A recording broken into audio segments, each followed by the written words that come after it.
Hello friends, இன்னைக்கு எங்கள் வீட்டில் காணாங்கழுத்தி மீன் பொரிச்சு சாப்பிட்டோம். இந்த காணாங்கழுத்தி மீனில் omega 3 fatigue acid and vitamins நிறைய இருக்கு. இந்த மீனை நல்லா வாஷ் பண்ணிட்டு ஒரு பாத்திரத்தில் மிளகாய் தூள், மஞ்சள் தூள், கொஞ்சோண்டு மிளகு ஜீரகத்தூள், மீனோட ஸ்மெல் வராமல் இருக்க கொஞ்சமா இஞ்சி பூண்டு பேஸ்ட், தேவையான அளவு உப்பு, இது எல்லாத்தையும் கொஞ்சோண்டு தண்ணி ஊற்றி அப்படியே கலக்கி விட்டுங்க. தேவை இருந்தால் லெமன் புளிச்சுக்கோங்க, இல்லைன்னா தயிர் கூட ஆட் பண்ணிக்கலாம். மீனில் நல்லா மசாலா இறங்குறதுக்கு மீனை இந்த மாதிரி சின்ன சின்னதாக கீறி விட்டுட்டு நல்லா மசாலாவில் போட்டு நல்லா பெரட்டி எடுத்துக்கோங்க.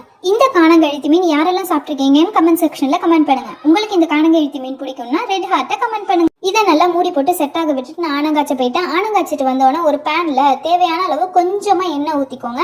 எண்ணெய் ஹீட் ஆனோன்னா லோ ஃப்ளேம்ல வச்சுட்டு அந்த மீன் எல்லாம் ஒன்று ஒன்றா எடுத்து அதில் போட்டுக்கோங்க.